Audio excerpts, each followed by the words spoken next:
And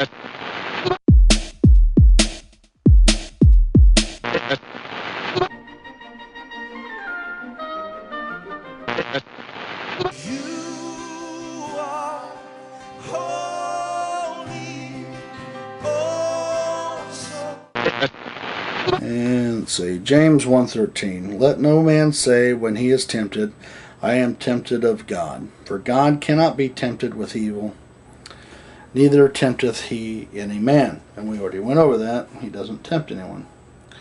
And let's look at Genesis 22:1. And it came to pass after these things that God did tempt Abraham, and said unto him, Abraham, and he said, Behold, here I am. Okay, now we're just going to stop right there. Kind of in the middle of two things that are going on. And on the surface, sure, it looks like it's a contradiction. It says God tempts no man, and then here it says, oh, God tempted Abraham. And what you got to do is you got to understand Hebrew.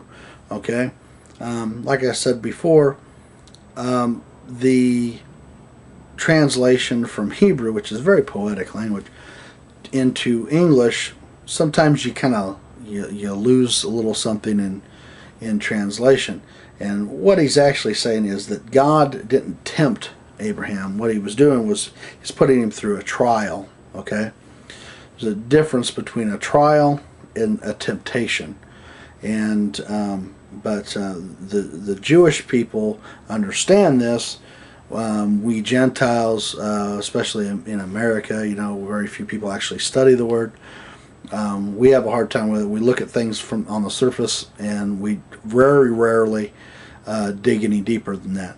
If you really dig a little bit deeper, then you understand. You start to realize that what we see as a word isn't what is always meant. Okay, so what God was doing with Abraham at this time was he was putting him through a trial of faith, and that's what it's talking about. It isn't actually a temptation. He wasn't tempting him with cake when he was supposed to have been on a diet or something. Okay, he's putting him through a trial.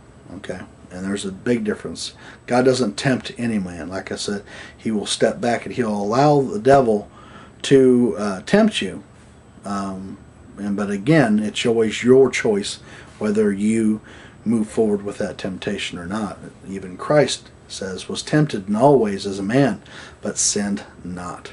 Okay, and we're going to look at Exodus 20:12 and Luke 14:26. Exodus 20:12. Honor thy father and thy mother, that thy days may be long upon the land which the Lord thy God giveth thee. And we're going to go to Luke 14:26, where Jesus says to hate your mother and father.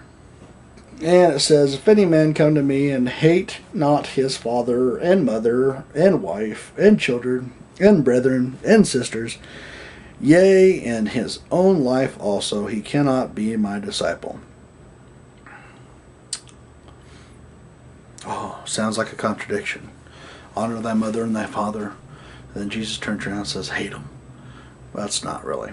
Because, again, the Hebrew language is very poetic. Okay? And when Jesus was speaking, you got to realize he was speaking in Aramaic. Okay? And talking to the people. He was talking to the Jewish people. And when he says you should, hate them if you're going to come follow me, if you're going to be my disciple. Okay? And what you've got to realize is when he says hate in that context, the Jewish people understand what he's talking about. Okay? In order to love something, you have to hate something. Okay? In order for good to triumph, you have to have evil to conquer. Okay?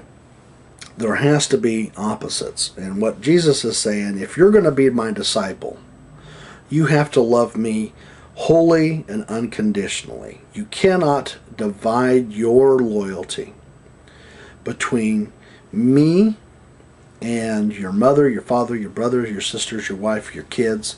If you're going to be my disciple, okay, you have to love me wholly and unconditionally. He isn't saying you got to hate them and want them dead and despise them and have nothing to do with them. He's just saying, okay, the love that you had for them now has to transfer to me, wholly and unconditionally, if you're going to be my disciple. Now, a disciple was someone that studied under the master. Okay, that was a disciple. You've got apostles and you've got disciples. A disciple was a student. Okay, a student would leave their family and study under a rabbi. Okay, and he's saying, if you want to be my disciple, you have to forget about them and transfer all that love and all that energy to me. If you're going to be my disciple, that's what Christ was saying.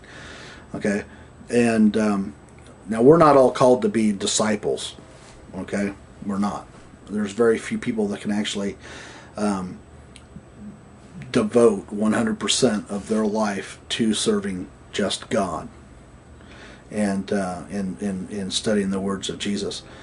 Most of us can be apostles and go out and evangelize and spread the word, though. You know, get married, have kids and stuff. Very few people actually are disciples.